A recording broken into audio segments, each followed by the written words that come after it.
Early on in day 11, Lean quit the game. In the story, he had died of a cocaine overdose, like many others in the family.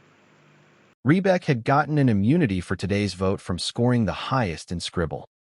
Mao, Space Wolf, and Golem have gone on a mission. They traveled the elevator down to the skyscraper lobby, where they started to attack the robots there.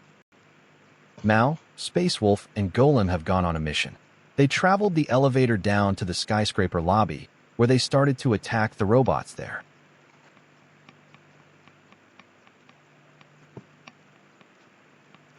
They slowly moved to the hangar room, as Space Wolf kept the robots back that were coming in.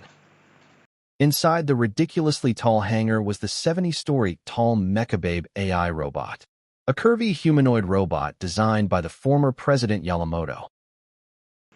President Gelisamoto asks, "What the hell is going on there?" Mal said, "Do we know much about the president? I mean, probably bad, I guess, looking at how the subsidy works." Space Wolf said, "He deserves to die, for Japan." Then Mal found a new gun, one that shoots explosives. They went back and forth whether they should sabotage the Mechababe, but President Gelisamoto turned Mechababe on suddenly. Space Wolf attacked Gelisamoto, cutting his arm off. Gelisamoto screams, "Attack Mechababe! Kill them!" Mechababe asked, "What do I get in return, bitch?" Mal said, "Oh, he's kinda chill." Gelisamoto screams, "Nanny? I gave you an order, you fucking clanker. You are no use." Mal said, "This is how you get crushed by a 100-ton mech." Mechababe says, "Get out of the way, this bitch will not take such insult." Mechababe stepped on Gelisamoto, crushing him. Space Wolf looks at the Mechababe and bows in respect. It nods and goes to sleep mode on its own. Mal said, "Alright, I'd say this was a success. We got the cool mech tentatively on our side." Space Wolf said, "I'd agree, we have a cool-ass robot." Once the president was dead, the alarm that had the robots looking for them had been deactivated, as wacky as it is. The president's title will move now to someone else in the family. As there are no real elections in the country, the election only will happen within the family. Space Wolf asked, "Who you voting?" Quarter said, "Thinking IX." Space Wolf said, "I was gonna vote Rebek, but IX sounds good Oswell." Quarter said, "Rebek has immunity." Quarter said, "Let's all vote IX." Mal said, "Got it, just voted." Rebek said, "Done."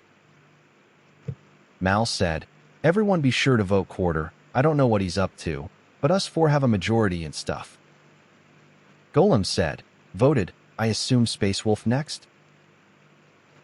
Mal said, "Yeah." Golem asked, "How you feel about me? You and Rebek final three? We keep IX for the long run." Mal said, "Pretty good. I've been allied with you guys the longest." Golem said, "Quarter hasn't talked to me, so him and Space Wolf I have no problem taking out." Space Wolf created an alliance with Rebek and Mal, proposing an alliance, but he got ignored. Then it was time to vote. Today, Quarter got eliminated. Most of the players had fooled Quarter, actually voting him. Mal, Rebek, and Golem had all voted him, while Space Wolf voted IX with Quarter being his only ally. IX didn't vote this round. Golem said, "Wow, nail biter the champ." Rebek said, "That was tense." Mal said, "Yeah, could have gone either way." Quarter, who has spent the past few days separate from the rest of the players after his assassination of the president, he has gotten weaker slowly. Activating the powerful ultimate move, 100%, Orabambu was powerful, but so powerful it weakened him to the point he was dying. He has collapsed dead to one of the alleyways.